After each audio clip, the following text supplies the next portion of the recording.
Okay, so today we're going to take a look at game theory. This is probably the longest chapter in the book, and it's pretty extensive to get through, so let's begin.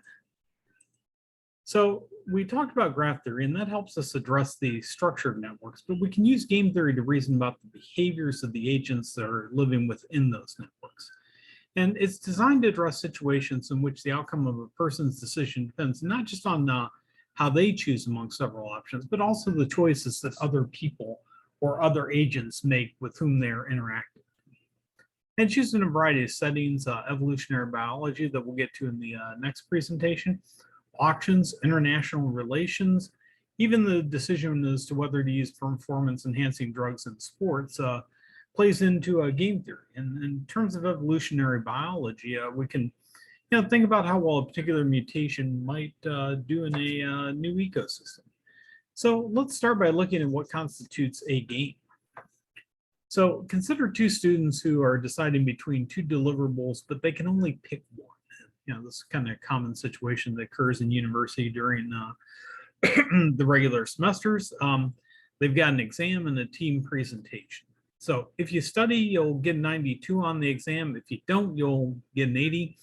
That one's done as an individual thing for the exam, but there's also a team presentation that you're working on with a partner who's also in the other class with the exam. If you both work on it, you'll get 100. If only one prepares, your team will get a grade of 92. If neither prepares, you'll get a grade of 84. Now, the students want to maximize their average grade, but they also can't call their partner or talk with them in any way. Internet's down or the phone system's out. They can't coordinate between the two of them. So they need to think about what their partner is going to do. And they can do that by making a 2x2 matrix. So here's you can choose between a presentation or exam. Working on the presentation, if your partner works on it as well, then your average grade between the two would be 90, which would reflect 100 for the presentation, 80 for the exam. You would both get 90. If you say for the exam and your partner does the presentation, you'll get an average score of 92 and your partner will get 86. Likewise, if you work on the presentation and your partner works on the exam, then you'll get a score of 86 and your partner will get a 92. And if you both study for the exam, you'll get an 88. So that's kind of our first example. So for our purposes, a game is any situation with the following three aspects. There's a set of participants who we'll call the players. In our example, you and your partner are the two players. Each player has a set of options for how to behave. We'll call these strategies. And in this example, you have two strategies: to prepare for the presentation or to prepare for the exam, and your partner has the same set of strategies. For each choice of strategies, each player receives a payoff that can depend on the strategy selected by everyone. Payoffs will generally be numbers, with each player preferring a larger payoff to a smaller payoff. So how do we reason about these behaviors in the game? So number one, we make some assumptions. Everything that a player cares about is summarized in the payoff table. In this case, with the presentation versus the exam, we only care about the raw grades. We, in real life, we may put something into not letting our teammate or our partner down, giving a great presentation that we can, later use as a portfolio piece, performing well on an exam for a professor that we like, but those aren't reflected there. So basically, we'd have to find some way to reflect those as numbers in the table. And that goes to assumption one, that everything we care about is summarized in that table. The payoffs in the table are accurate summaries of the happiness. Again, that's the previous points we talked about.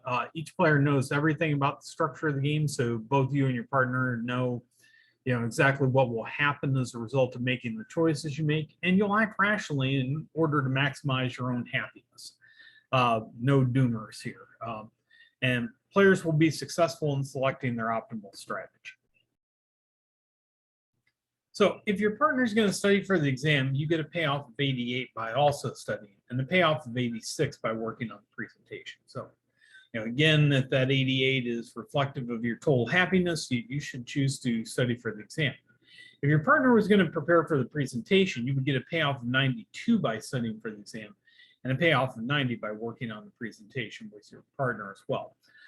So, that tells you, again, you should study for the exam because you'll get a 2-point better payoff regardless of what your partner does. So that's a strictly dominant strategy. And that's when you have a strategy that's strictly better than all the other options, regardless of what your partner or the other opponent in the game does.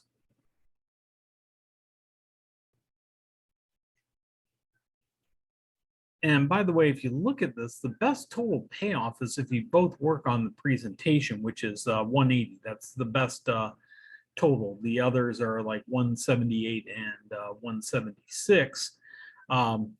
But you can't achieve that with rational play in this particular game. Our exam presentation game is closely linked to a famous game theory example called Prisoner's Dilemma. So there are two suspects that have been apprehended by the police and they're being interrogated in separate rooms. The police don't have enough evidence to convict them without a confession. However, both parties resisted arrest and they can be charged with that lesser crime, which would carry a 1-year sentence. Now, if you confess and your partner doesn't, then you get released and your partner gets 10 years in prison. If your partner confesses and then you don't, then you get the 10 years and your partner gets released. If no one confesses, each person gets 1 year for resisting arrest. And if both confess, you each get 4 years in prison under a plea deal. So what happens? We make the payout table, obviously, and reason about things from suspect one's point of view. So if suspect 2 is going to confess, then we get a payoff of -10 for not ratting and a -4 if we also rat. So it looks like we should rat if they're going to confess. If they're going to keep quiet, then we get a payoff of -1 for keeping quiet and 0 if we rat. So the 0 is better, so we should also rat in that case. So here confessing is strictly dominant. And this shows the difficulty in establishing cooperation if individual self-interest is involved. Now, a couple things here. Does this accurately reflect reality? We've got the snitches get stitches cartoon to, remind you of that fact. And the other thing is if you're, dealing with the police, it's best not to say anything and to retain an attorney. That's the dominant strategy in that particular case. A similar line of reasoning if you want to think about performance-enhancing drugs in athletic competitions or arm races between nations. And again, the best strategy is to always ask for a lawyer. So best responses and dominant strategies. Best response is if the best choice of one player given a belief about what the other player will do. And we can define this mathematically as P1 ST is greater than P1 S sub prime of T, or the outcome of the strategy S for player 1 is better than all the other strategies which are denoted as S prime. If it's strictly better, if it's totally greater than, not greater than or equal to, then we have a strict best response. Dominant strategy for player 1, that's a strategy that's the best response to every strategy of player 2, and a strictly dominant strategy is one that's the strictly the best response to every strategy of player number 2. Not all games have strictly dominant strategies, but let's take a look at one. So suppose there are two firms that are each planning to produce and market a new product. The two products will directly compete with one another. They're the same type of product. Now, consumers can be cleanly divided into two market segments. There's 60% of the population that only likes the low price version of the product, and 40% would prefer the upscale version. Now, firm 1 is much more popular, and if there's a direct competition between the two of them, then firm 1 is going to get 80% of the market share. If a firm is the only one to produce a product, it gets all the sales. So let's put this into a payoff matrix. So if the two firms market to different segments, then they each get all the sales of that segment. So the one that targets the low price segments gets a payoff of 0.6, and the one that targets the upscale market gets 0.4. And so those are the two on the lower left and upper right. Now, what happens if they target the same market? If they both target the upscale market, then firm one gets a payoff of 0.48 and or sorry, gets payoff of 0.32, 80% of that market times 0.4, and firm two gets a payoff of 0.2 times 0.4, 0.08. If they both target the low priced one, that's 60% of the market times 0.8 for firm one is 0.48, and that would be 60% of the market times 0.2, which would be 0.12 for firm number two. So that's the payout matrix. And if we go back and look at that payout matrix, for firm one, the low priced is the best response because they're going to get more of the market share, regardless of what firm number two does. So if they do low price and firm two does low price, they get 0.48 versus 0.12. If they do low price and firm two does upscale, they get 0.6. So the low price is strictly dominant. So in general, firm one's going to go with that low price because it's a strictly dominant strategy, and firm two is going to go upscale. Firm two is not in a great position here. Again, they only have 20% of the market share if they go head to head, and firm one is in a pretty strong position. As with our other games, this assumes that there's a complete knowledge of the game and both firms are aware of what will happen with each particular strategy. So this brings us to the Nash Equilibrium. And in this example that we see here, no one has a strictly dominant strategy. This is a marketing game played between two firms, 1 and 2. They're seeking to do business with 1 of 3 clients. Now, A is the big fish, B and C are smaller. If both firms approach the same client, then each one gets half. Now, firm number 1 is too small to attract business on its own. So if it approaches one client while firm 2 approaches a different one, then firm 1 gets a payoff of 0. Firm 2 approaches client B or C on its own, it gets their full business. A is the larger client, but A's a big fish and it's only going to do business with the firms if both of them approach A. And because doing business with A is worth 8, while doing business with B or C is only worth 2. A is going to be the definite big fish here. And in looking at this, there are no dominant strategies. For firm 1, A is the strict best response to strategy A by firm 2. B is the strict best response to B, and C is the strict best response to C. For firm 2, A is the strict best response to A by firm 1. C is the best to B, and B is the best to C. When you reach an equilibrium, you have no reason to deviate from that state. And so in that game, AA, if we look back at it, is the equilibrium. That's the best strategy and best response because each one gets 4 and there's no way you could get anywhere else approaching to that by any other choice. So that's what's known as the equilibrium. And that's where both firms will want to reach.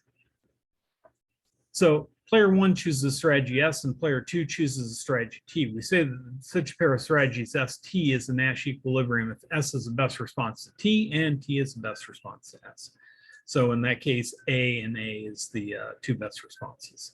There are 2 ways to find the Nash equilibrium. Check all pairs of strategies and ask for each one of them whether the individual strategies are the best responses to each other, or compute each player's best response to each strategy of the other player, and then find strategies that are mutual best responses.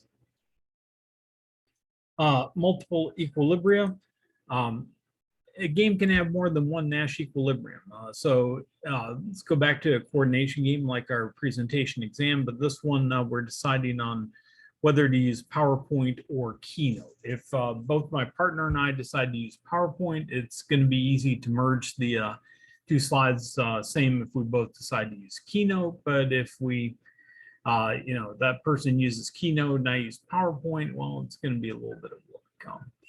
And this is called a coordination game since the shared goal is to coordinate on strategy. Now, there are two Nash Equilibria, PowerPoint and PowerPoint, or Keynote and Keynote. And how can we determine which one we'll go with? Well, social conventions or standards a lot of times can help us avoid this trap. For example, if we know the organization that we're working with likes PowerPoint, that can help us to avoid the trap. Or if we're doing driving and we have a convention where we drive on the right hand side of the road, that certainly helps us to avoid collisions. The payout matrix here is an example of an unbalanced game. Now, if we give a higher payout for using Keynote, say Keynote has a lot of cool features that we can use to make a really dynamic presentation that's going to wow our client, and we give 2 points apiece if we both use Keynote, then Schelling says the players will select the equilibrium that gets the higher payout. In fact, that's what we would probably do.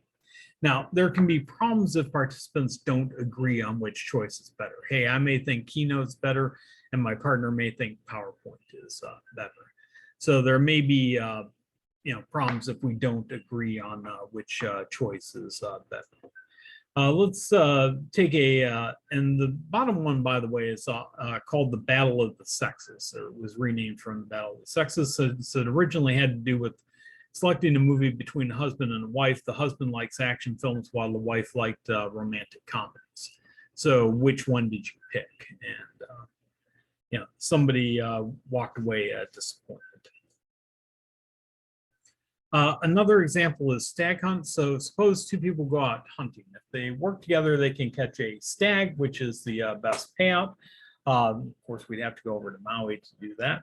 On their own, each can catch a hare. If one hunter tries to catch a stag on his own, he'll get nothing, while the other one still catch a hare. This is similar to an unbalanced coordination game. The one who's trying for the higher payout is penalized, while the one going for the low payout is not penalized in that case. If we change the payout from our original presentation versus exam game, it's interesting to note that we can come up with either Stag Hunt or Prisoner's Dilemma, depending on how we change those payouts. Another type of game is an anti-coordination game. Suppose two animals are engaged in a contest to decide how the piece of food gets divided between them. Now, each one can choose to behave aggressively and try to take it. That's the hawk strategy, or passively, which is the dove strategy. If the two animals behave passively, they divide the food evenly and each gets a payout of 3. Not bad. If one behaves aggressively while the other behaves passively, then the aggressor gets most of the food, obtaining a payout of 5, while the passive one only gets a payoff of 1. If both behave aggressively, then they destroy the food and possibly injure each other, getting a payout of 0. Now here there are two Nash Equilibria. One is one animal behaves as the hawk, and the second one behaves as the dove. And the second Nash Equilibria is one behaves as the dove and the other behaves as the hawk. What happens in real life? Well, it depends on the animals. But in general, we can expect one to be aggressive and one to be passive. This also works with international relations. And again, you can derive this from the original presentation exam game by changing the payouts. So sometimes there's no pure Nash equilibria. We can make predictions about a player's behavior by including possibility randomization. Once players are allowed to behave randomly, equilibria always exists. And attack defense games are an example of this. So a simple attack defense game is one called matching pennies. So we got two people, each one holds a penny, and they simultaneously choose what to show on their coin, heads or tails. Now, player 1 loses his penny to player 2 if they match, and he wins player 2's penny if they don't match. Now, this is what's known as a zero-sum game because the payoff sum to 0 in every case. And there's no pair of pure strategies that are the best responses to one another. A pair of strategies, one for each player, forms a Nash equilibrium if given knowledge of the other player's strategies. Neither player would have incentive to switch to an alternative strategy. But in matching pennies, if player 1 knows that player 2 is going to play a particular choice, heads or tails, player 1 can exploit this by choosing the opposite and receiving a payoff of +1. Analogous reason holds for player 2. So there's no, best pure strategy of always picking heads or always picking tails, because you would know what that person was doing. So we shouldn't treat these strategies as simple heads or tails, but as ways of randomizing one's behavior between heads and tails. P is the probability that one commits to heads. 1 minus P is the probability one commits to tails. Q is the probability player 2 commits to heads, and 1 minus Q is the probability player 2 commits to tails. But we now have a lot more strategy. So, I can say, well, 30% of the time I'm going to show heads, and 70% of the time I'm going to show tails. We've referred to these as mixed strategies since they involve mixing the options of heads or tails. When allowing mixed strategies, we have to change the payoffs to reflect the randomness. Suppose the player 2 chooses a strategy Q, that is, he commits to playing heads with the probability of Q, and T with tails with probability 1 minus Q. If player 1 chooses a pure strategy of heads, he or she will get a payoff of 1 minus 2Q, and a similar calculation if they choose 2 tails, which is 2Q minus 1. Players will rank their strategies on expected payoffs, and pure strategies won't work, but we can calculate the best response based on the probabilities and the payoff tables. And the Nash equilibrium for this game ends up being P is equal to 1/2 and Q is equal to 1/2. So pure randomness. There's nothing to encourage us to move away from pure randomness in this particular zero-sum game. The point is that choosing Q equals 1/2, 1/2 of the time I'm going to show heads as player 2 makes player 1 indifferent between playing heads or tails. And so this is non-exploitable by player 1. Player 1 can't come up with a strategy that's better than pure randomness. So each player should randomize so as to make the other player indifferent between the two alternatives. So games with any finite number of players and any finite number of strategies is what we're talking about. As main mathematical result of John Nash, accompanying this definition of equilibrium, was to prove that every such game with a finite number of players and a finite number of strategies had at least one mixed strategy equilibrium. We can either think of the randomization as taking place on the part of the players themselves, or the entire population who plays the game, or it's also possible to reason about it as an equilibrium of beliefs. The authors give some more examples of games involving mixed strategies and the details behind their derivation. American football, this is an attack-defense game. The offense can choose run or pass. The defense can choose run defense or pass defense. With the payoffs that are specified in the table, the best strategy is to pass 1/3 of the time. And this actually models how American football is played quite well. Another example is un-American football or soccer. And here they looked at penalty kicks. Now, when a person gets a penalty kick, they can kick left or right, and the goalkeeper can defend to the left or right.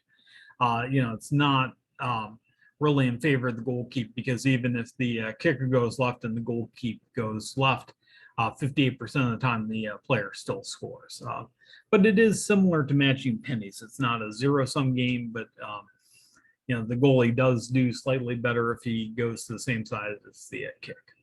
And Palacios Huerta did a study on this, and they looked at 1,400 penalty kicks. And again, the game is not symmetric, since kickers are also often right-footed. And so when the kicker kicks right, they tend to do a little bit better than when they kick left. So once they analyzed this game to find the Nash equilibrium, they showed that goalies should dive left 42% of the time and kickers should aim left 40% of the time. The real numbers were 42 and 39% when they actually looked at how soccer matches were played. So it's pretty good model of reality in terms of how penalty kicks work. In terms of finding the Nash equilibria, check to see if there's pure strategy equilibria. If there's a mixed strategy equilibria, determine it based on the fact the player 1 randomizes. And you can actually have both pure strategy and mixed strategy equilibria in a game. And there's examples of unbalanced coordination games that have both. Another type of optimality that we can look at, or two other types of optimality, are Pareto and social optimality. So far, we've looked at everything from an individual perspective, maybe not, looking at group happiness or what's best for society. And if we looked at what's best for the group as a whole, we might come up with a different answer. And so Pareto Optimality is a choice of strategies, one by each player. If there's no other choice of strategies in which all players receive payoffs at least as high, and at least one player receives a strictly higher payoff. The crux with Pareto Optimality is having a binding agreement in place to make sure that that takes place. Because somebody might want to, go for something that would optimize their happiness, such as studying for that exam versus preparing for the presentation. Social optimality is a stronger condition than Pareto optimality. That's a choice of strategies, one by each player. Social welfare maximizer, or socially optimal, if it maximizes the sum of the players' playoffs. Social optimality implies Pareto optimality, but not the other way around. And this tells us Nash equilibrium doesn't need to be at odds with the social optimal. Another thing to look at are dominated strategies, and these are strategies that are dominated by other strategies. So there's a famous Magic the Gathering card called One with Nothing, which is just basically allows you to discard your entire hand for no reason. You have no cards in your hand. It's kind of an interesting card in that it's a dominated strategy, or at least most of the times it would be. I think there are probably not the world's foremost Magic the Gathering expert, but I think there might be some conditions under which that may be of benefit to you, but generally not. If there's some other strategy available that produces a strictly higher payoff in response to every choice of strategies by the other player. Now, far from being useless, they can help us to reason about the game. So let's take a look at a facility location example. Firm 1 has the option of opening a store in either town A, C, or E. And firm 2 has the option of opening a store in towns B, D, or F. And suppose they're planning to open these stores. The decisions are going to be executed simultaneously between the two of them. And once the stores are opened, the customers from the towns will go to the store that's closest to them. So if I'm in town B and there's a store in town A, I'm going to go to that store in town A and not the store in town E or town F. So A and F here are strictly dominated. There would be no reason to put them there because if I choose A as firm number 1, firm number 2 could choose to put theirs in B and basically cover the rest of the map, where they and I would only get people from town A. So we can actually remove those two. And then we get a choice for firm 2 of between B and D, and a choice for firm 1 of C and E. Now, it turns out E and B are strictly dominated for the same reason they're on those endpoints. So we can actually end up with a 1-by-1 matrix with C and D as the choices, and those are the ones that we end up making, and those constitute the Nash equilibrium. So as a general principle, we can remove these dominated strategies in order to simplify the game.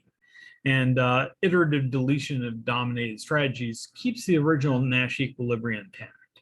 We can also look at what are known as weakly dominated strategies. There are strategies such that there is another strategy that does at least as well no matter what the other players do, and does strictly better against some joint strategy of the other players. We can't delete them as easily since they can sometimes be Nash equilibrium.